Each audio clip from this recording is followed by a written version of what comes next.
Okay, we will go ahead and get things started, and I'm sure we'll have people continue to trickle in as we get going. I want to say hi and thank you all for coming out virtually to this month's program. It's going to be a good one. I'm really excited for us to get into it, but we have a couple of things to cover beforehand. So first, I want to say thank you to our AAF partners. They allow us to put on events like this throughout the year, and they really help us keep things interesting, which is great.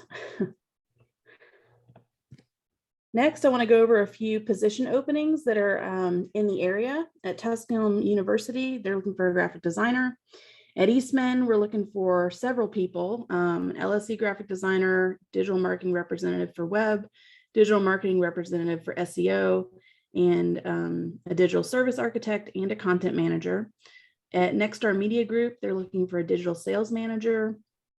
At Deloitte, they're looking for a graphic designer senior specialist, marketing specialist, and lead copywriter. And at Intara, they're looking for an account director. As always, if you know of any positions that are open, please email them to us at info@aafnetn.com or send us a message on Facebook at AAF Northeast Tennessee. Next, I want to tell you a little bit about this month's public service initiative. So we are doing, we're encouraging book donations for preteens and teens to Carter County Drug Prevention. Their mission is to reduce substance abuse through collaborative planning, community action, and policy advocacy. Books focused on mental health, LGBTQ plus characters, diversity, or other topics that would benefit a teen or preteen are preferred. And you can also make monetary donations through PayPal to ccdpdirectors@outlook.com. Now, Kristen, I saw you're on the call. Was Jillian Reese able to join us today to say anything further about this? Yes, Jillian is here, and she is the director of Carter County Drug Prevention, and she's going to speak to you all a little bit about them and how you can be involved. Thank you for joining us. Thank you all so much for having me. I'm sorry, I just noticed that I am my children's name on this Zoom account. So now I'm Jillian again. Thanks again to y'all for having me. Just a few quick words about Carter County Drug Prevention and what we do. We are state and federally funded to reduce substance use and support mental health in youth ages 7 to 21. So our focus areas are prescription drug abuse and misuse, tobacco use, alcohol abuse, and marijuana use, as well as, like I said, mental health support services. So we do that in a lot of different ways. One of our biggest focus areas is LGBTQ youth. And so we really, really like to support populations that need us to support them the most. And in Carter County, particularly, that is a population that is very much underserved, really struggles with stigma and a lot of just negativity. So that's something that we're really focusing on, particularly with this mental health lending library that we have. To share a little bit about that, this lending library started because some youth that are in some of our programs had checked out a book at the library, and it's Carter County. It's a very small community, and I'm sure a very well-meaning librarian saw a mama at Walmart and said, "Hey, why is your kiddo checking out books about bipolar disorder?" And so it created this situation for a kiddo who was not really comfortable talking to a parent about why he was checking out this book. And so he came to us and said, "I feel like we need to have a place where we can access books that our name is not attached to it." And so we actually went back to the library and said this happened, and they were amazing and kind of mortified that this happened. And so they actually work with us to create this youth mental health lending library so that kiddos can grab a book off of the shelves with no names attached. It's been really beautiful for us because what's happened is people take a book and then they end up returning two more many times because it benefits them in some way, or they have a friend that has has a book that benefited them and they want to share with the community. So that's what we're asking for donations for, is this mental health lending library. There are books of all kinds in this mental health lending library. Representation is really important to us. And so sometimes the books are not on specific topics, but they are just inclusive of different genders, races, sexualities, those kinds of things. So really any books that you all feel like are valuable to our youth in Carter County are welcome. To share just really quickly a few more things that we do. We work really hard in Carter County to change policies from punitive to therapeutic. So often our kiddos in schools or in courts are treated as criminals when really we know that they're struggling and they are trapped in generational cycles of poverty and addiction and abuse. And so we really work hard to try to get our community to see people as people and not their crime or their struggle necessarily, and really work to reduce stigma around substance use, around mental health, around all of those things that people in Carter County are very hesitant to talk about. And so we do that in a lot of different ways. We work with all of our school systems. Just a quick example of that is our in-depth program for vaping cessation. So in the past, schools have expelled their kiddos for being caught with a vape, and now instead they come to us for education classes about coping strategies, what addiction is, what nicotine even does to our bodies, all of those kinds of things. So instead of just sending them home to vape more and out of the safe, stable, nurturing relationships that they have at schools, we shifted that a little bit. We also have a mentoring program within our organization. My kids are incredibly loud today. We have a mentoring organization within our organization. And so we match at-risk youth with safe, stable, nurturing adults, and they meet once a week for a full year. And so it's a big brothers, big sisters kind of model, and that's been really beneficial to us when we have kiddos and other programs that we do who just need more than what we're able to give in that program. Or we work closely with coaches and athletes in our community. Carter County is a community where sports is kind of life for a lot of people, and so we take that as an opportunity to really reach some coaches and some kiddos through the sports that they participate in, and make sure they know that they are loved and accepted as a full person, not just as an athlete. And so we also do a lot of parenting programs. We want to normalize parenting support. So in our community, until we started these programs, really there was no parenting support until you got in trouble. And so instead of pulling people out of the river, we wanted to figure out why they were falling in the first place. And so we've started some parenting support. We have probably 7 different options for parenting classes and support, depending on if you're a divorcing parent or you have a kiddo in juvenile court, or you're just a new parent and want to try to figure out this whole parenting thing. So we do a lot of work there as well. And then we also provide our whole life sexuality education classes. So if you ever have anybody that's interested in comprehensive sex ed for their kiddos, please send them our way as well. Our full list of programs and services is available on our website. It's cartercountydrugprevention.org. And we always love volunteers and people that want to work with us, particularly in our mentoring program, or provide classes.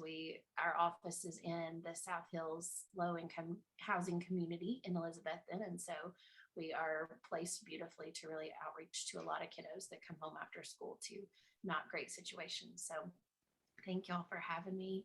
Anybody have questions?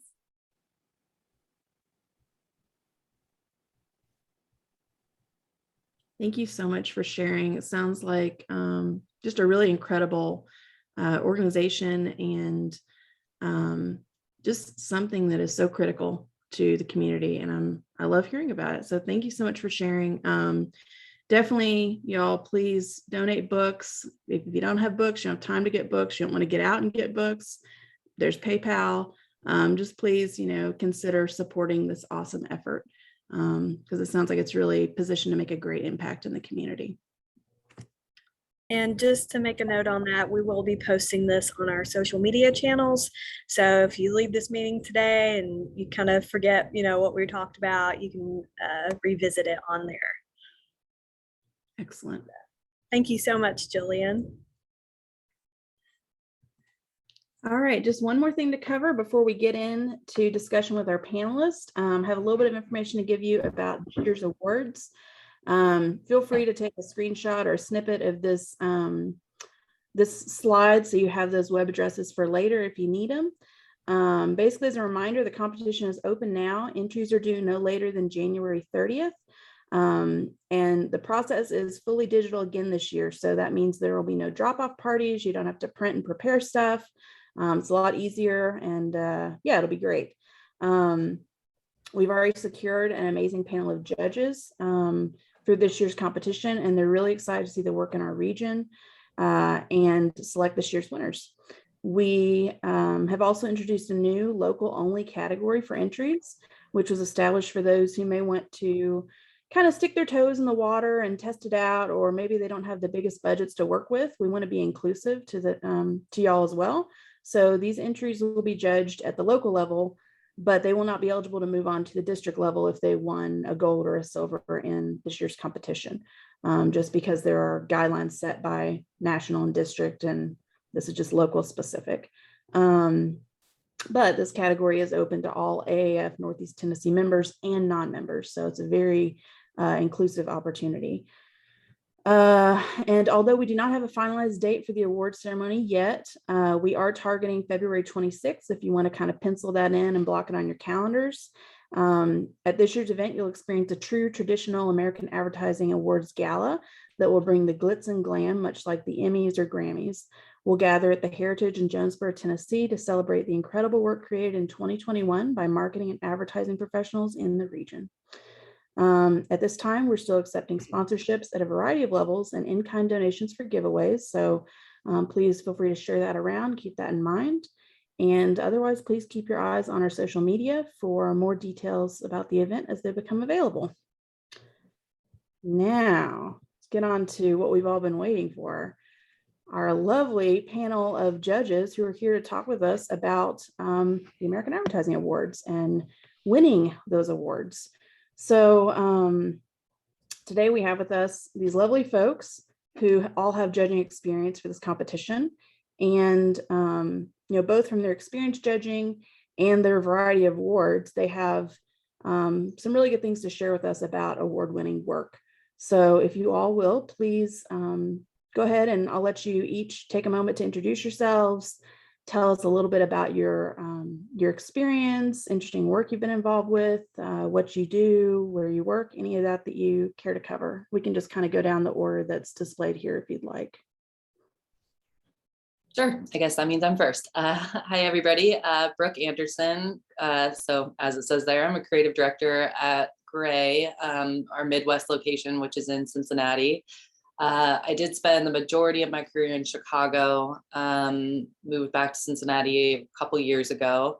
In Chicago, I worked mostly at Leo Burnett on clients like Allstate, Kellogg's, for the most part. And now at Gray, no surprise being in Cincinnati, I work on a few different Procter & Gamble accounts, and Volvo takes up a lot of my time.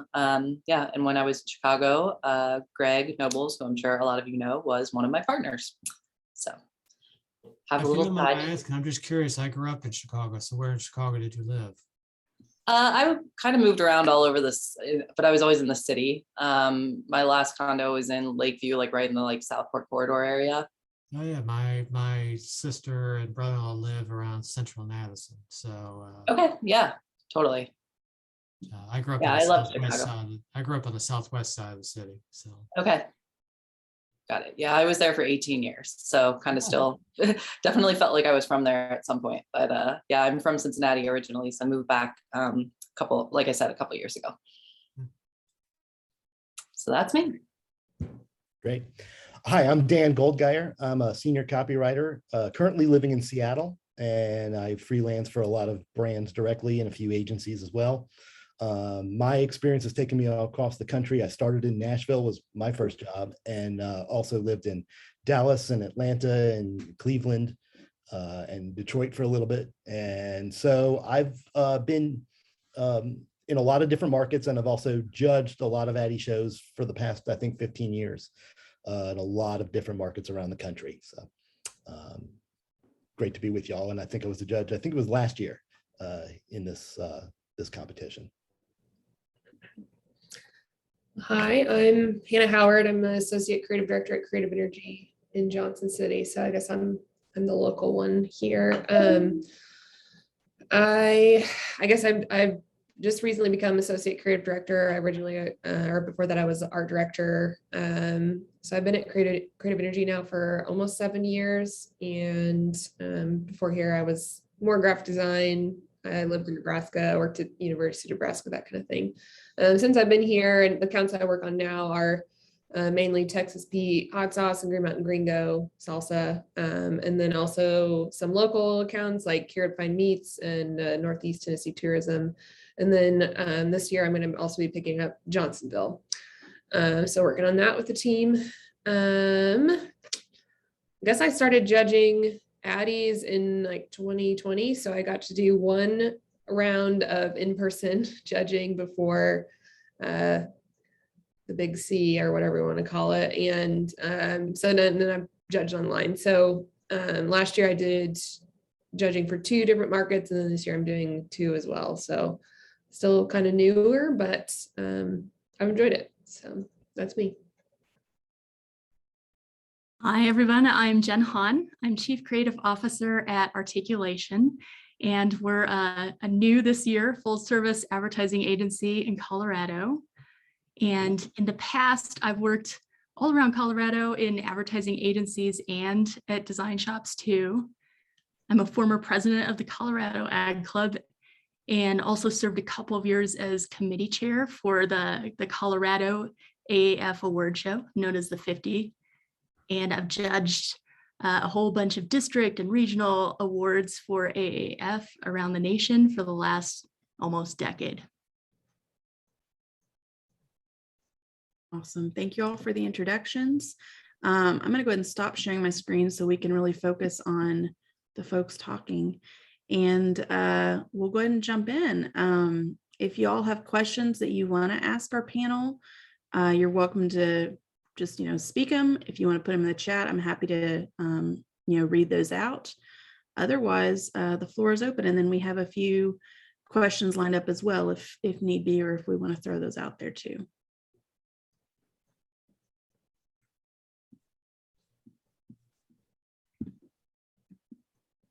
Well, Go ahead. Go ahead. Okay, I was going to say, Sarah asked us to come up with 3, I can't remember how she worded it, but basically 3 things that we feel would be helpful. So I can start with mine, if that helps, and then maybe that'll kick off, or, I'm sure it's similar to some of what the other judges have too. So, and Dan, you touched on it a little bit, but a couple of things. So one of them is, and this was what I struggled with probably the most, was remembering, or like when you're submitting, remember that a lot of the judges probably aren't going to have any context for your brand, your product, the client base, other campaign elements, or sometimes even like the cultural relevance within your region. So I think what's been really helpful in the past is using that write-up that you can do and submit along with your work has been super great for that. Also, I think if you're like you're running the judging for your district, if you can give a little bit of context for the region. So like one year I was judging in Daytona Beach, and so the people were like, well, it's going to be a lot of banks, healthcare, Daytona, racing things, and senior citizen centers, so it was like, that's going to be a lot of what you're getting. Those are a lot of the clients here, just to preface that. Another time I was up in Kentucky, and so it was like all horse stuff and and bourbon, I guess. So very much depends on where you are, and just giving a little bit of that context helps. And then I also mentioned like other campaign elements. Sometimes you don't know like what order things are going to be seen in. So I had been judging, we were going around and we saw these like little pieces or like, merch or different things. And we're like, I don't know what this is or what this has to do with anything. So it seems weird, but then you get to the campaigns later and you're like, oh, this was with that campaign. And that was cool. And like, that would have been helpful to know the context. So just giving as much context as possible to give the judges an idea of where the work was coming from. And then as Dan mentioned, a lot of the judging, at least for me, has been online. So the work that really suffers a lot is the printed or physical pieces. So if you're not taking the time to photograph them or mock them up, and you're just submitting a PDF, like you lose so much context of what the work is and the effort that's put into it. So the more that you can show the application of the actual process, whether it is, a mock-up that you do, even doing that is so much better than just here's a flat PDF that you have to scroll through. I believe in the past, I've also seen people submit videos. So if it's like anything that's cool or kind of interactive, you can take, just a short video of flipping through the brochure or a box that opens or whatever it is. That's also super helpful to give some frame of reference. And then the last thing I have is to be thoughtful and strategic about the categories when you're entering the work. Sometimes I've seen things that's like, you put it in a specific category and you're like, this seems a little bit weird. Like, I don't really know why they've entered it in, and I can't think of what the category is, but maybe it's something like design, but the copyright is nice, but the design's not great, or it's like a promotional piece and the design's really, really cool, but kind of it falls flat in other areas. So if you want to call attention to a specific part of the work, or feel like there's a certain driver that's really elevating the work, then make sure it fits the category correctly. Those probably weren't very good examples of but those are my 3 things. So No, those were excellent. And I would just add on to that. Yeah, the last couple of years, now that everything is online and virtual, has really changed the context in which we all judge. It used to be you go and go to a conference room and then all the work was spread out on a table. And then of course, yes, there were digital and video things that you had to watch. But we're all doing this in a vacuum a little bit. And unless there's an occasional question that can be emailed to the AAF officials, we don't have context on things. So what I would emphasize is that you make sure that all of your entries are very clear as to what they are, what we're looking at. If to the point about copywriting, I'm a copywriter, so I want to read things, but not everything's going to be legible, and I understand that. So if there are opportunities for people to add additional copy documents that would explain some of the writing, that helps as well. But make sure that if it's copy dependent work, it's legible. I would also suggest, a lot of the things I've seen in the last few years have also been long form videos, brand videos, short films, case studies.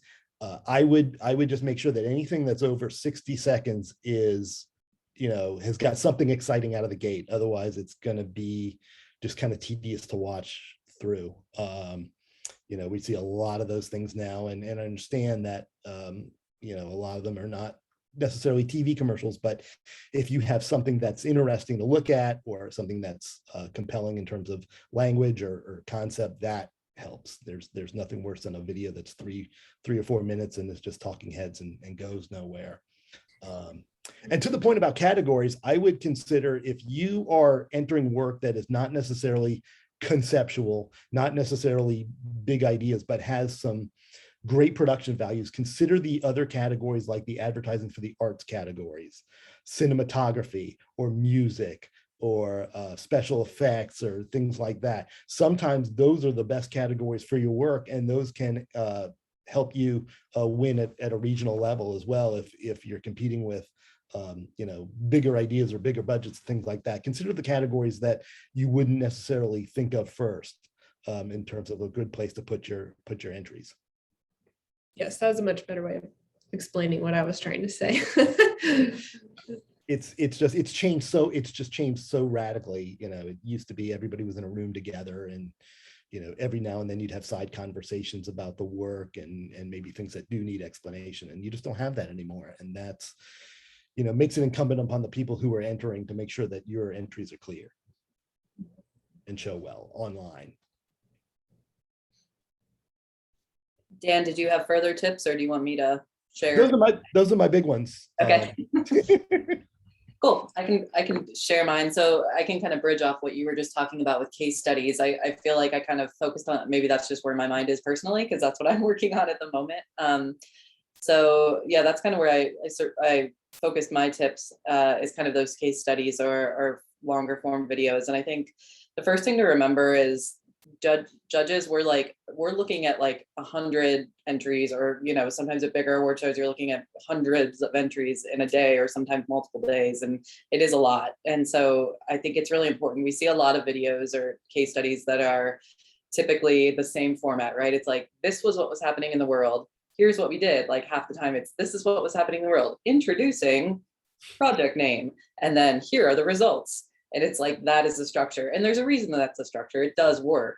But I would encourage people to think, if there is a different way to structure it, like maybe you start with the results if there was something really interesting, or you, like, for example, I was working on a project where we were putting together a case study, and quite honestly, the creative wasn't the best part of it. It was the idea that we waited until it was like a choose your own adventure. People were voting to decide what this commercial would be. And the most interesting part was that we waited until like just before the commercial was about to air on national television to know what the exact timeline of the commercial was going to be, like what the storyline was going to be. So that's really like where we focused our attention. That became our case study, that idea of like waiting till the last minute and it's a big advertiser, versus being like, here's what was going on in the world, here's what we did, here are the results. So I think just thinking about mixing up that kind of traditional timeline or that traditional storyline is always, that just helps like break up the monotony of looking at videos that sometimes can feel like they have the same structure all day. Another thing I was just thinking is, it's kind of a rule that I just have for myself or for other creatives as we're working on work, is like, be surprising. Like, what's surprising or unexpected for the category, for the brand? I mean, to Hannah's point, like, we might not really necessarily be that familiar with your clients, but we know enough to know like what would be surprising for a car brand or a food brand or a healthcare brand. It's like, it's something that I'm still a creative when it comes down to it. Like, I still want to have that feeling of, oh, I wish I would have done that. That's going to be something that's going to, automatically rise and bring an entry to the top for me. And then just one other thing I was thinking of was results. So I think a lot of us fall back, and I'm definitely guilty of it, of created, 145 million media impressions. And it's like, do any of us really know what that means? Like, maybe media people do, but like, I think we all know like impressions is just like a word, and it's kind of easy to make it feel big. So I would say, if you have results, if you're ever featuring results, sure, you can include those numbers, and I'm not saying you shouldn't, but is there anything else that shows how your idea existed out in the world? Like, are there tweets? Was it on the news? Is there a headline in Ad Age? Is there a TikTok or something that, blew up? Whatever. It doesn't even have to be big, but just something that goes beyond those kind of numbers that, do we even know what an media impression really means? I think is also just another way to kind of mix it up from the usual of what we see. Because again, it's like anything that can make you stand out, because to everyone's point, like whether we're online or whether we're in a conference room in a hotel, it's a lot that you're looking through all day. So always just keep that in mind of like who your audience is, that they're creatives and they work in this industry, or sorry, they might not be creatives, but they work in this industry, whether they're creative account strategy, what have you. They get it, right? They know the background. You don't have to necessarily explain like advertising to them, but you need to make your piece stand out. So those are kind of my top three. Great. And just to jump off of what Brooke was just saying, whenever the judges are sort of battling over which work should lead when there's a tie, I know we're always reminded that this show is primarily judged on creativity. So it's not the Effies. It's not necessarily judged on the results, although like Rick was saying, if the results are interesting, it's still something you should include. But when it comes down to it, it's absolutely the creativity that is the most judged item in whatever you're entering. So keep that in mind when you're making the entries. Another note I had was along the lines of what a lot of people are saying here: pay attention to the categories you choose and be really critical with your work, because you might have something that's an integrated campaign. It's got a lot of pieces in it, and you think, oh, I have to enter everything.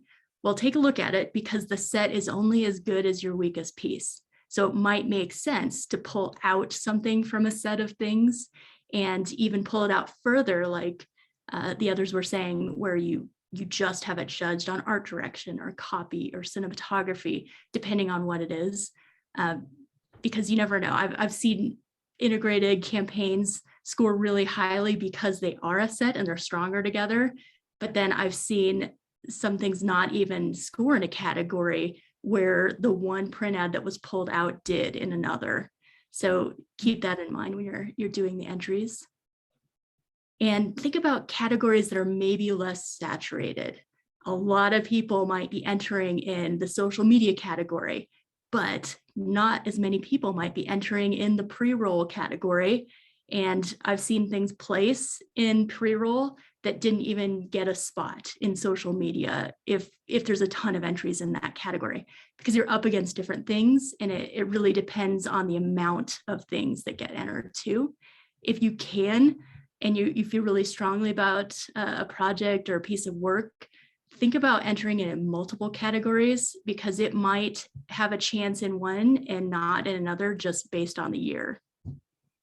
That pretty much sums up what my main points are. And also I wanted to note one show that I judged, somebody entered a 7-hour video, which was by far the craziest thing I've ever encountered. It was some copywriter that documented his entire creative process for a day, POV style. And it was insane. I looked at it first and I thought, wow, 7 minutes seems really excessive. But it was 7 hours. And, we had to give it its own special award, because I've never seen anything like it, but it did not place in the category. What category was it entered in? It was in branded video, I think. And it was something. It was a pizza mushroom trip. Who knows? It was out of control.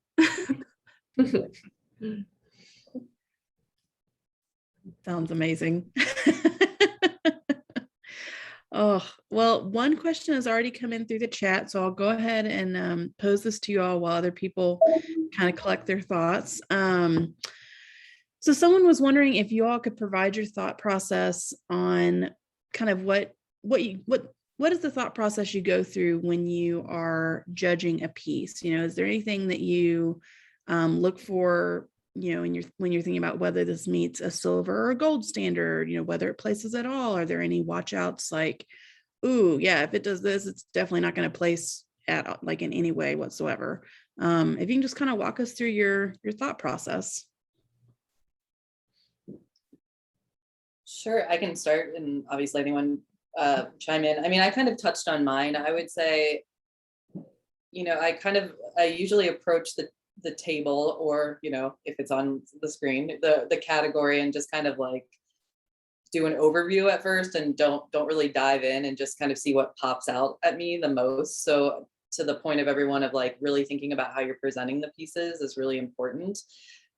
And then I kind of like dive in, and as a writer, I am one that does read the accompanying entries, and I try to do that for all of them.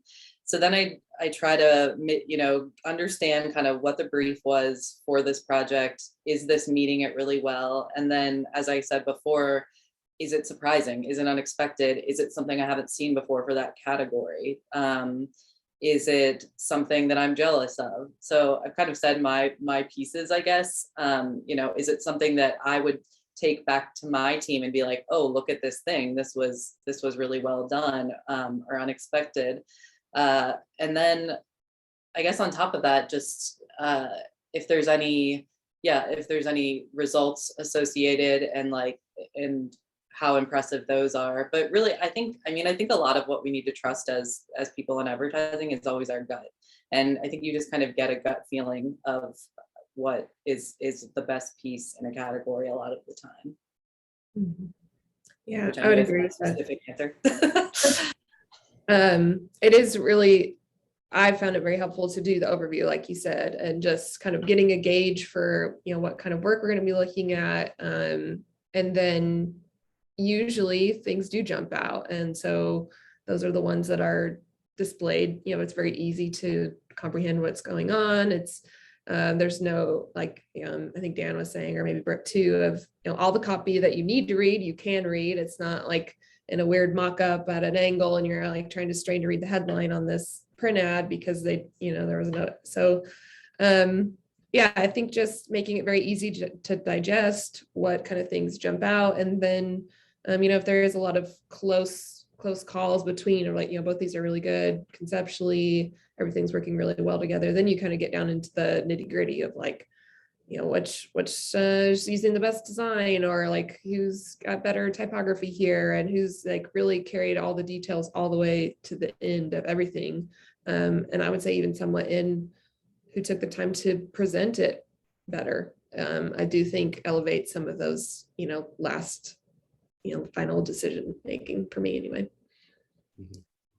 Yeah, I mean, I tend to be looking for concept and craft. I look for ideas that are, either original or something I haven't seen before in a category, or something that just feels bigger than just the element itself. But I'm also looking for good craft. I'm looking for good layout, great layouts and great design. I'm looking for strong writing, then not just a headline that's thrown up there. I'm looking for some craft in the writing as well. So,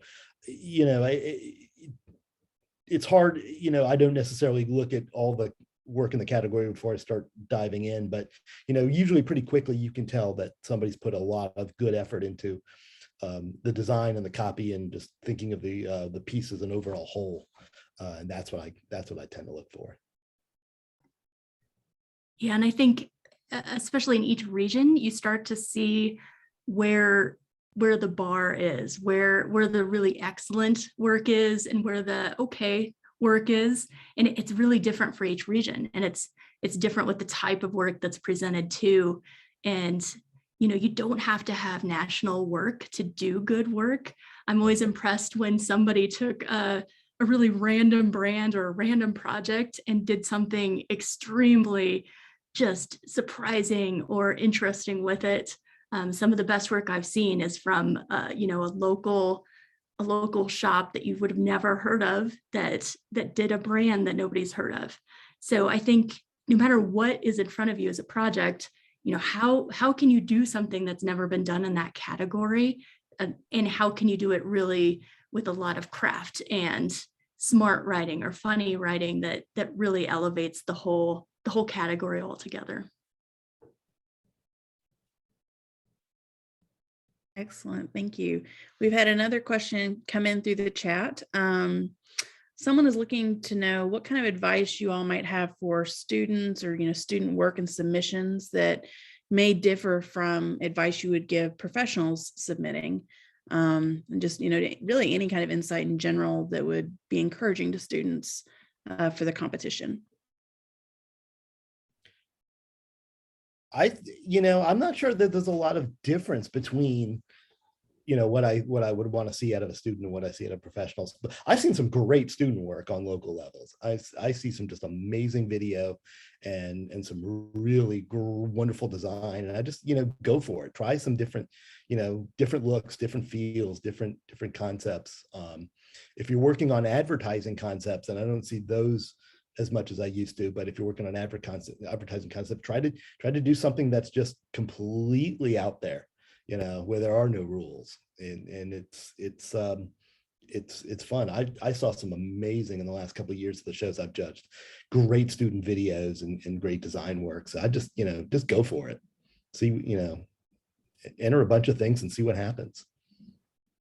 Yeah, I'd agree. I mean, the benefit of being a student is you don't have to get things through a client. So that's the opportunity to really go for things that would probably never make it through the people that we have to, professionals have to deal with. So I agree. Yeah, I was going to say some of the work coming out of LA, especially the student film work, is beyond what the professionals are doing. It's amazing. And it looks like it could just go right in the Super Bowl, from student to Super Bowl. Yeah, I mean, I don't have much to add, but I do think, take if you can locally, or go to these kind of things for if you're a student, or in the past, I guess when we would have the judges here, you could come and listen to them do some of the judging. So, take advantage of that when you're a student, and that's probably what I would recommend the most. Is you'll learn a lot if you listen to the professionals, and yeah, just have fun, I suppose. You.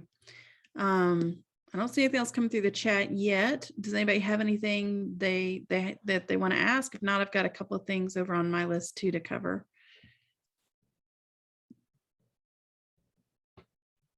The floor is mine. Okay, cool. So question that I have for you all is, good work can come from anywhere, any amount of budget, any of that. But for this particular market, it's pretty diverse. It's not a lot of like all big agencies. You have a lot of in-house agencies and smaller agencies. I'm coming from a place where it's an in-house marketing team for a large corporation. And I just wondered if you have any advice that, for the people who maybe don't have the most conceptually interesting work just by nature of the types of projects that they're tasked with in their job, but that still want to participate in the competition. If you have any suggestions on, what we could be doing to still be strong competitors against, ad agencies who are maybe delivering more compelling, conceptually interesting work just because of the nature of the types of jobs that they work on. I can take a swing at it first, since I know the market here, and then let other people jump in. I would say that's where those other categories come in really well for that kind of thing. Like, just because there's maybe not the most like exciting conceptual idea behind something, that gives you an opportunity for really great copywriting, or informative copywriting even, or really strong design. And so I would leverage those categories for sure. And then I also think that's where utilizing that write-up that you can provide with the work will give a lot of context to, this is what Eastman Chemical Company does, and here's the new product, and it's a plastic, and we're telling people about plastic and why it's important, so like that. The more context you can give to that, and why the piece solved the problem of the original ask, that will help, I think, carry the work a lot further. If it's not, very apparent of what the cool conceptual idea behind the work was. And I would Yeah. just add, I guess, because I mean, let's be honest, like probably the work that a lot of us do, no matter what agency you're at, or even if it's a big agency, I mean, 90% of it isn't going to be entered, or more than that isn't going to be entered into an award show, right? So I think that's where, is there ever an opportunity to bring your client proactive ideas, like, so that you can, and not that we want to great ideas just for award's sake, but sometimes, I mean, even if it's I work on a client that's manufactures eyeglass lenses, like it's not the sexiest client in the world, but is there an opportunity to bring them a proactive idea, be it something small like a radio spot, it could be just a creative radio spot, or something a little bit bigger, or something that's a little more like stunty, or things like that. That way you could create creative opportunities for yourself, even in your day-to-day clients, that could potentially become award worthy. Yeah, I think just keeping in mind that there's the project ask, and then there's usually more opportunity within it. So I know something I did a while back was an insurance company merger, which sounds extremely boring. But we had an entire theme with it. We actually brought in some flight attendants to take carts through the cubicles to get everybody excited about where they're going. It was all related to this flight idea. And I think you just take everything that's on your plate and you figure out how can you take it to the next level? How can you get it talked about? Can you get any earned media around any of the pieces within the project or the campaign? Yeah, I would just add to that, I think a lot of judges who come to smaller markets understand the limitations that, you know, certain people have when they're doing the kind of work that's being done. But I would just say do what you can to make the writing especially good, because you don't need a budget for that. Terribly, you don't need $1 million to do great writing. Or if you have a good design, do anything you can do to push, mundane work into something interesting will always help you. That's great. We've got another question that came in through the chat. So if there's not a place to add a description when uploading through the platform, are entrants allowed to provide those, as like a PDF with the description uploaded, or, Word doc or something like that? Are they going to be docked for doing that? Is that something that the judges are even going to read? Just kind of those questions. Honestly, some people will read them and some people won't, but it will always help you to have it. Mhm. Yeah. I think it's important to, have a chance to make your case and present the work in the best possible way, so that we know what you're thinking, what your audience was thinking, why it matters, and why it was successful.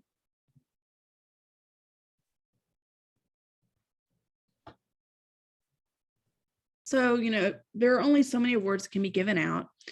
Is there one or two, pivotal things that you all can think of that when you get down into it and you're kind of having to decide, okay, who gets what, and there might be a couple of pieces that you feel like are tying and they both deserve an award, but you have to choose what's going to be the edge? Why is one not going to make it? I know it'll be subjective based on the specifics of the entry, but is there generally one or two things that you really hone in on and analyze when you're having to make those tough decisions?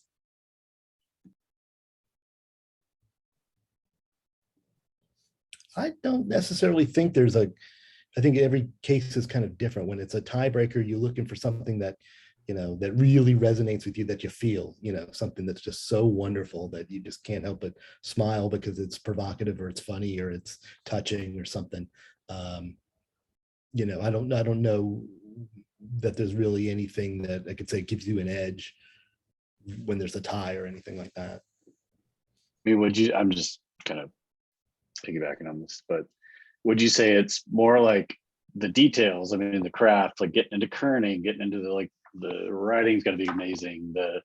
Make sure you don't have any misspelled words. I know it sounds stupid, but I've seen it.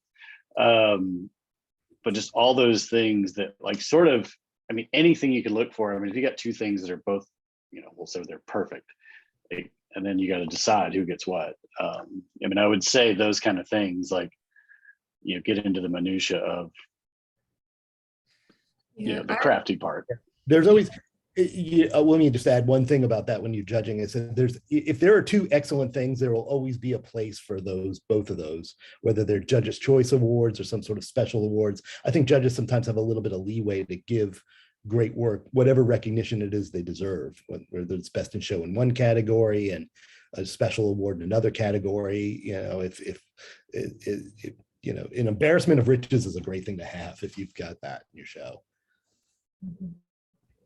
I think too, a lot of times I'll go back to the description for the categories and trying to see, which, if that kind of lifts one above the other, okay, this was entered in design or, cinematography or whatever it is. So I'm going to judge it very strictly based on that and see if that kind of helps separate things a little bit. But yeah, like Dan said, there is a lot of flexibility, and generally you do see, there's the few that keep coming to the top. And so in the past, I've, usually with the judges, you talk about okay, these are obviously our favorite 3 or 5, and this is the best work. So let's make sure that they're all fairly represented, and that we kind of cover everything. And I think if there's multiple pieces that are really high quality across the board for all of the different aspects that you're looking at, I tend to rate something that's a bit more original within the category a little bit higher or unexpected, if everything is comparable at all the other elements. And I would just add, we all know that these pieces, if they score higher, go to the next level and the next level, and ideally to the next level. So everything's kind of an unequal playing field, it's like, well, what do you think is going to perform best at district, or moving on from there as well? Like, what would have a chance to win an award there is just another layer that I might put on it, along with what everyone else has said. Excellent. All really good feedback. Guys, we have a couple more minutes left. If you want to start, getting any additional questions in the chat, I've got another one for y'all, which is, some people on this call and anyone who watches this recording later, they may have entered the awards in the past and not placed. And, I would wonder for you all, if you can weigh in on, is there value in them continuing to enter competition? Even if their work didn't end up placing last year, are there variables and factors that could impact that, it's still worth giving it the old college try. I mean, I can assume that we're all going to say yes, but I would say yes, because you never know. Like, one year, some category could just end up being really stacked for whatever reason. And then the next year it could end up being not stacked, so I've seen that so many times, where it's like, or just from region to region, it's like, oh, there was a ton of social media here and none over here. That's so weird. So I think the competition is never the same year after year. There's going to be agencies that come and go, clients that come and go, and the amount of work is vary. So it's not like your chances are going to be the same. Yeah, don't lose hope. You might have one year where you get a lot of things in. You might have one year where you get nothing in. And it really is the fluctuation of how many entries are in that year, the strength of those entries. I think all you can do is your best work, get everything in the category that makes sense, and you never know. And I think that's somewhat too, the different judges, you never know who's going to be judging, and depending on the judges, they might focus on different things. And then there's something else I was going to say. Oh, I think, too, look at what did win, and then use that to motivate you for the next year. And, reach out to the team that made the work. If it's, especially locally here, everybody fairly, pretty much knows who everybody is. So, talk to your local team members or peers, I guess. And, don't be discouraged by things. Be like, okay, well, how can I do that? Or what's my version of that? Or, how could I leverage some of that thought process for my clients and, elevate my work, and instead of being discouraged and, taking your toys and going home. I don't think that's a good mindset to have. So keep trying, keep learning, keep growing, and just enjoy it. It's a fun time, and, do what you can to participate. I would also say that it could be, at that time, it could have been the tone of the country. I mean, whether it been, I remember in 2008, when the crash happened, someone had a comedy spot that came out, and it was great, but it bombed because no one wanted to see funny stuff at that time. The same thing with, like, when COVID first happened, like kind of the mood of the way advertising was going and stuff like that. So sometimes it's just like weird timing too. I would think that just kind of the state of what's going on in judges' minds and things like that. So I would definitely say you should always enter.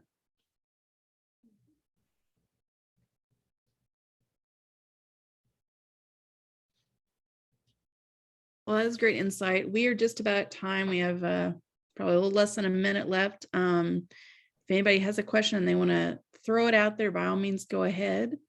But if not, we'll go ahead and plan to wrap up, because I know everybody has a lot of things to get to, and I don't want to keep our panelists when they've been so gracious to give us this time. But thank you all so much for joining us. It's been a really great session. I think this will be really helpful to anyone entering the awards this year. And as a reminder, those entries are due in by the 30th of this month. So don't miss the deadline. We want to see your work. We want to celebrate it. Mira, one quick thing. Yeah. I just wanted to reiterate the local categories this year. The team has worked hard to add some more local categories, and it's a more affordable way to enter. And there are multiple options. So I encourage you to look through those. Really, the only difference with those is that if you do win, they are not forwarded onto district. So if you have any questions about that, feel free to reach out to us. But yeah, I would definitely encourage you to look at those. Yes, great call out. Thank you. All right, we're at time. Thank you all so much. Have a great rest of your week. Thank you. Likewise. Good luck, everybody. Fun. Thank you all. Thanks, everybody.